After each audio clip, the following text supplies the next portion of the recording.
Olá, Teresa, boa tarde. Olá, Ana. É um prazer estar aqui e uma responsabilidade ter sido escolhida para esta. Obrigada por ter aceito o nosso convite. É sempre um gosto falar consigo. Vamos fazer então aqui uma breve conversa, tentar ajudar aqueles que têm dúvidas e tentar que eles vejam na nossa conversa alguma informação útil que os possa ajudar. Então, o que é que a Teresa faz? Eu sou consultora imobiliária, estou baseada em Campo de Ourique e trabalho toda a zona circundante, portanto aqui uma zona central de Lisboa é uma zona muito especial, que inclui aqui os nossos bairros do Chiado, do Príncipe Real, da Lapa. É uma zona que eu conheço desde que nasci, não é? Porque eu sou lisboeta e, portanto, no fundo é uma combinação entre uma paixão pessoal com o meu trabalho, não é? E é uma mistura muito positiva. Bom, juntar, a juntar. Teresa lida diretamente com o cliente, lida diretamente com o cliente. Lido diretamente com o cliente, ou compradores ou vendedores. Portanto, eu no âmbito do meu trabalho faço a angariação de imóveis junto dos proprietários para promover a sua venda e também recebo compradores a quem ajudo nas suas pesquisas para encontrar imóveis, não necessariamente só nestas zonas, mas maioritariamente nestas zonas. Faço parte de uma agência imobiliária, que é a IAD, que é uma agência francesa, que veio para Portugal há 7 anos, tem a sua sede no Porto, na Avenida da Boa Vista, e eu sou consultora da IAD, baseada aqui em Lisboa. Muito bem.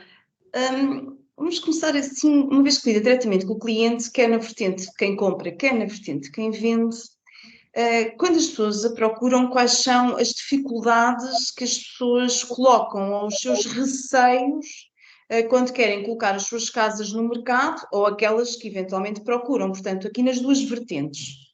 O que é que se apercebe? Bem, eu acho que temos situações muito antagónicas. Os vendedores, que na sua maioria, não só, mas na sua maioria são portugueses e que já cá estão, acham que já sabem mais ou menos tudo. E, portanto, quando nós começamos a falar da documentação, confundem sempre a caderneta predial com a certidão da conservatória. Quando eu falo de fichas técnicas, ainda há muitos que ficam muito espantados, mas o que é uma ficha técnica? E, portanto, o nosso trabalho acaba por ter aqui alguma pedagogia e também passa por nós mostrarmos como podemos ajudar e como somos importantes. Porque, à partida, o cliente nem sempre acha que somos assim tão importantes e tão necessários, nós enquanto consultores imobiliários. No lado do comprador já é um pouco diferente e sobretudo no meu caso, porque eu trabalho maioritariamente clientes estrangeiros, então eles gostam muito e valorizam muito que nós consigamos explicar o processo de A a Z, o processo de compra, e confiam e valorizam muito. Nós explicamos a parte documental, os requisitos legais, que têm de ter NIF, que têm de ter uma conta num banco em Portugal, como é que isso pode fazer, etc. E já são clientes que vêm com essa abertura e que valorizam que nós lhes prestemos esse serviço de ajuda. Mas são situações de facto opostas. Uns que acham que já sabem, se vão percebendo ao longo do caminho que afinal não é tanto assim. É bem assim. E os outros que com a consciência de que nos seus países, em cada país, aliás, se passa de forma muito diferente e que, portanto, cada país é um caso e quando vêm comprar cá, que certamente será diferente dos países deles e por isso apoiam-se muito em nós e isso é bastante gratificante.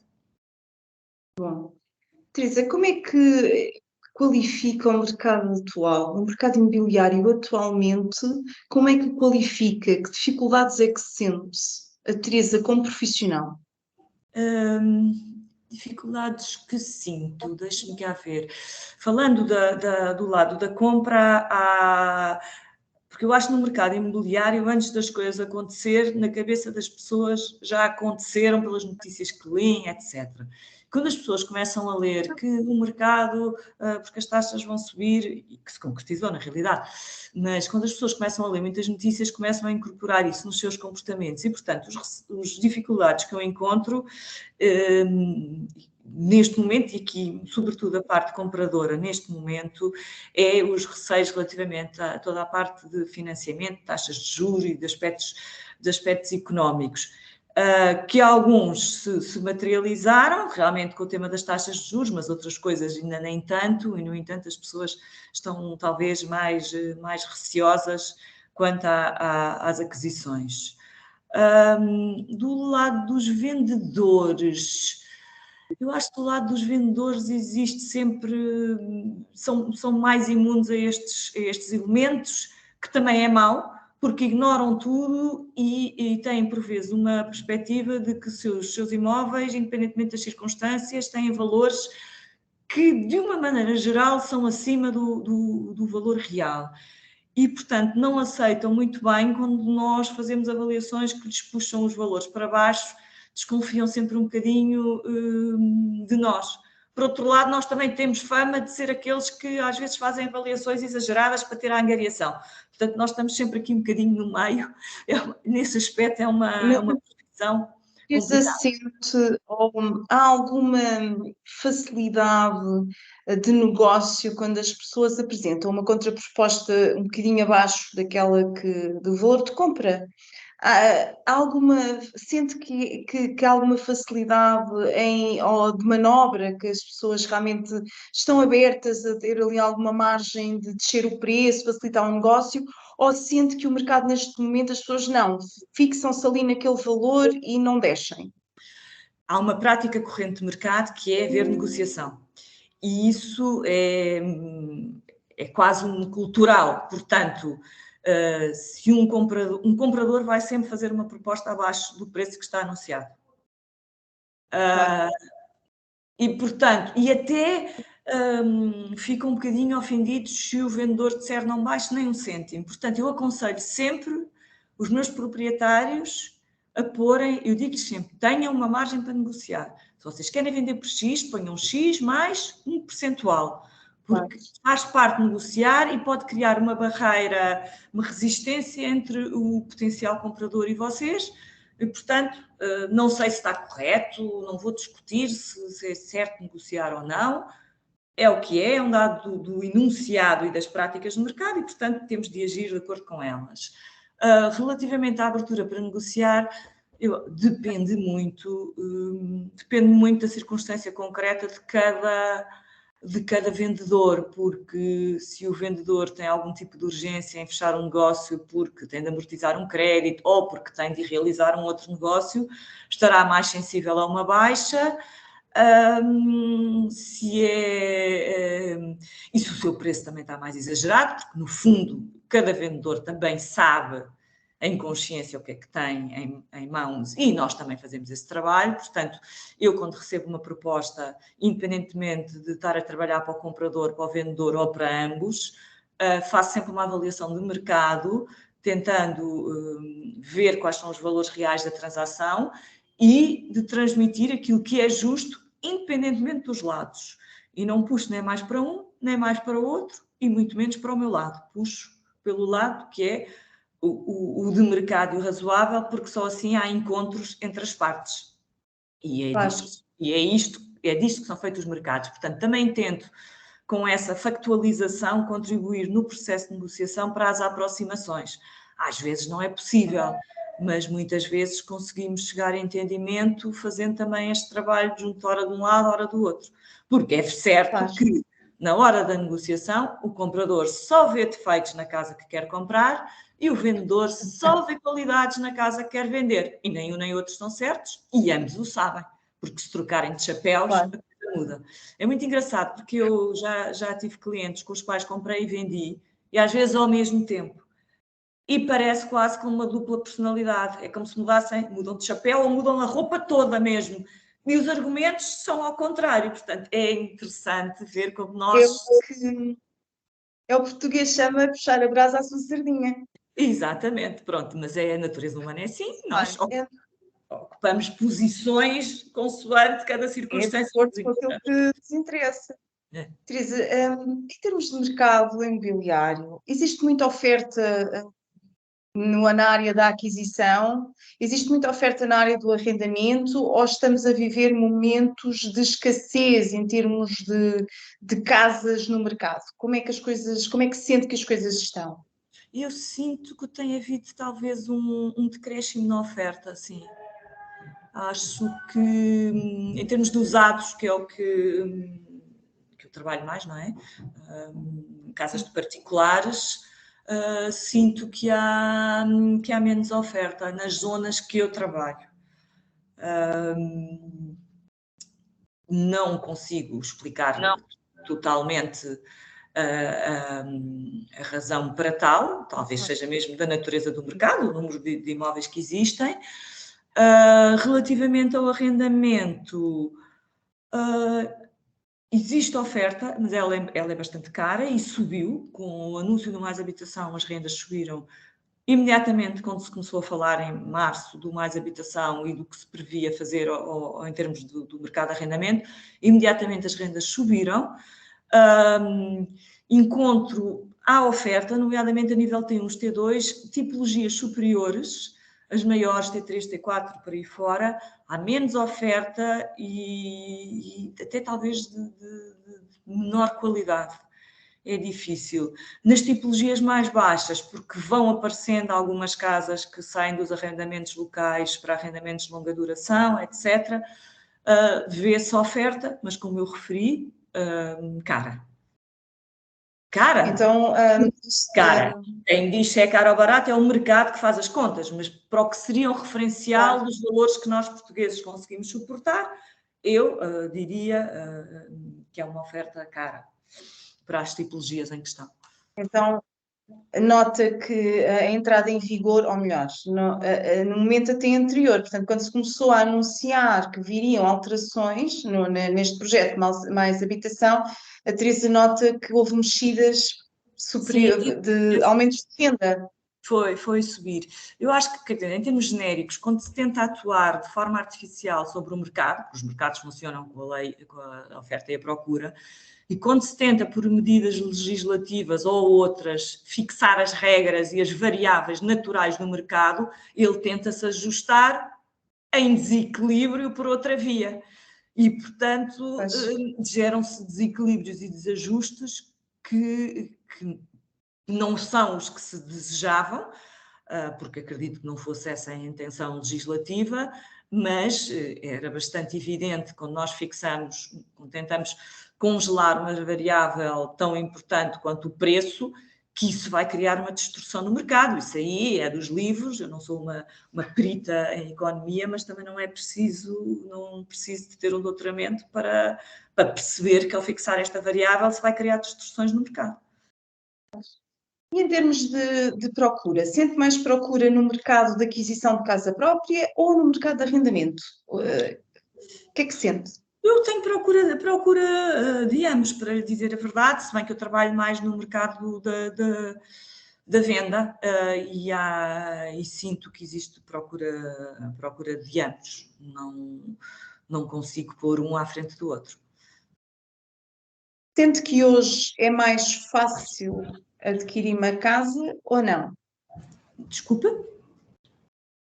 Sente que hoje o cliente tem mais facilidade em conseguir adquirir uma casa ou acha que hoje, comparativamente recuando aqui 1 ano ou 2 para trás, atualmente considera que o cliente consegue mais facilmente comprar a casa ou acha que neste momento as coisas estão um bocadinho mais difíceis? Eu acho que há um aspecto que está mais fácil, que é a velocidade quando se recorre a financiamento. Eu sinto que a velocidade com que os processos correm e se fecham é muito maior do que quando eu iniciei esta profissão, há cerca de 7 anos atrás. Porque no passado, o período da avaliação bancária era muito mais longo e, como também o mercado estava talvez mais quente, muitos clientes não tinham a avaliação a tempo e perdiam a possibilidade de comprar as casas. Portanto, era algo um bocado dramático. E os vendedores não queriam estar à espera das avaliações bancárias porque recebiam outras propostas porque estávamos a falar às vezes de períodos de um mês até fazer a avaliação bancária e os proprietários não queriam ficar com a casa congelada à espera dessa avaliação, e se surgia outra proposta, vendiam. Portanto, eu acho que nesse aspecto as coisas estão mais facilitadas, porque os processos são mais rápidos e portanto, muito mais rapidamente se fecham, podendo os proprietários dar 15 dias, isso já é aceitável, e esperar que a avaliação se feche. Nessa medida, tornou-se mais fácil, também há uma oferta muito grande em termos de crédito, por isso, nesse aspecto, o acesso ao crédito é mais fácil. Agora, as condições de acesso são piores, também houve redução na duração dos créditos e, portanto, por esse lado, pior. Em termos da oferta, da procura, há um aspecto que neste momento é mais fácil, que não é preciso... Não é aquele drama de eu vejo hoje, tenho de fazer a oferta hoje porque vai-se vender como se fosse um par de sapatos na Zara, que estão em saldo. Portanto, dá para refletir um pouco melhor, fazer a proposta, portanto, aquela coisa de andar a correr como se tivéssemos, e houve momentos assim no passado, não quer dizer que num momento específico não possa acontecer 2 ou 3 pessoas interessadas na mesma casa, mas no passado... naquele momento em que o mercado Era mais estava em pico, conseguia ser, era um bocado urgente, visitou hoje, então faça a proposta hoje, porque há outro que veio visitar de manhã, está interessado, e a pessoa quase que havia ali um pressing, se fosse para comprar, como eu digo, um par de sapatos. E nesse aspecto acho que neste momento está mais fácil. Portanto, as dificuldades, por um lado, têm a ver com questões da economia e, sobretudo, se estivermos a falar do acesso ao crédito, mas as facilidades também vêm nos processos serem mais rápidos. E pronto, basicamente é isso. Teresa, que dicas ou conselhos daria a alguém que a procure para adquirir casa? Para si, o que é que aconselharia a pessoa a fazer? Alguém que chega ao pé de si e quer comprar uma casa? Qual eram as dicas e os conselhos que lhe daria? Bem, se for um estrangeiro que perceba um bocadinho os critérios das zonas antes de começar a procurar e a fazer visitas, que delimite um bocadinho o seu raio de atuação.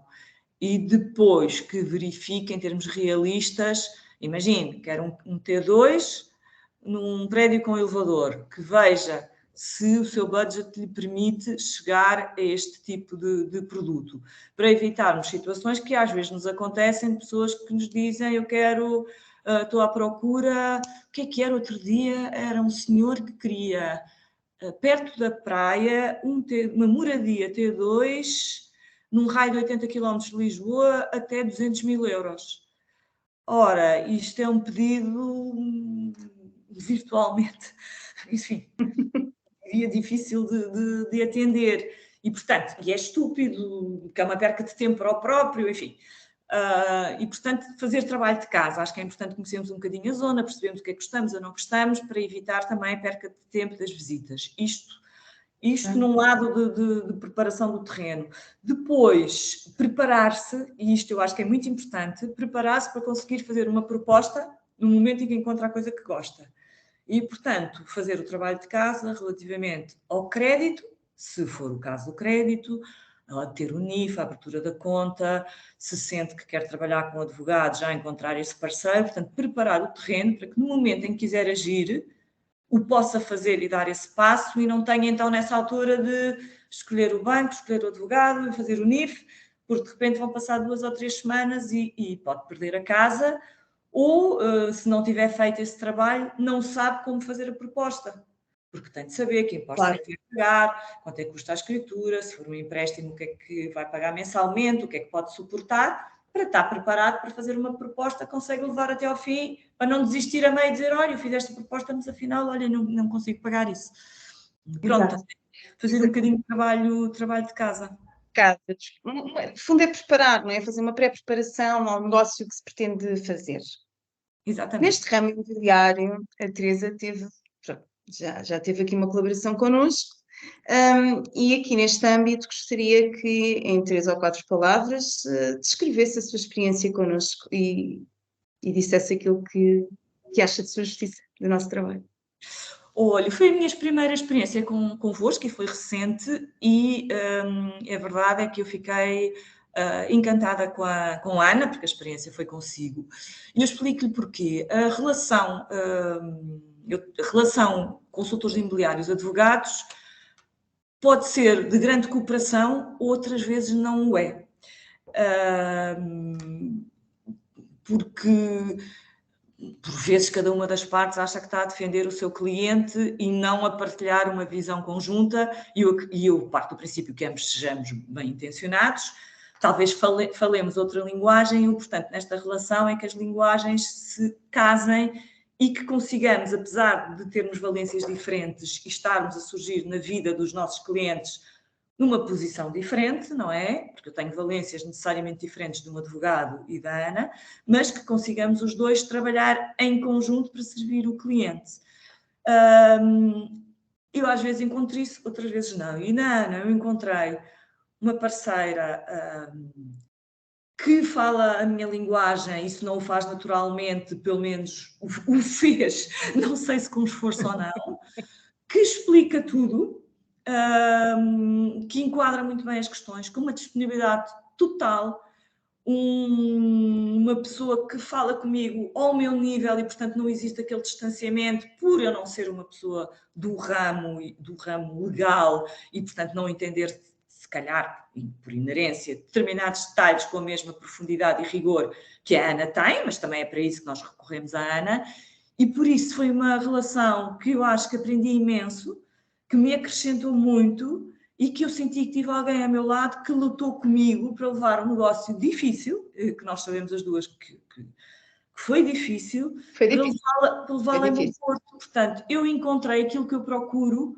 no meu trabalho, porque eu procuro me rodear a todos os níveis de parceiros, de pessoas que estão ao meu lado a ajudar-me, seja o advogado, seja o fotógrafo, o engenheiro civil, a pessoa do certificado energético, sendo que o intermediário de crédito, sendo que neste contexto, obviamente, o advogado é uma peça essencial e, portanto, eu encontrei aqui aquilo que procuro, um parceiro, e, portanto, não podia desejar mais e certamente voltarei, é só isso que consigo dizer. Teresa, muito obrigada pelas suas palavras. Muito obrigada por ter partilhado connosco a sua experiência profissional. Acho que as pessoas, ao verem este vídeo, vão colher, de facto, informações que lhes serão úteis. Muito obrigada por ter disponibilizado e gostei imenso de falar consigo este bocadinho, como gosto sempre de falar consigo e de rever. Muito obrigada, Teresa. É um gosto. Muito obrigada. Obrigada.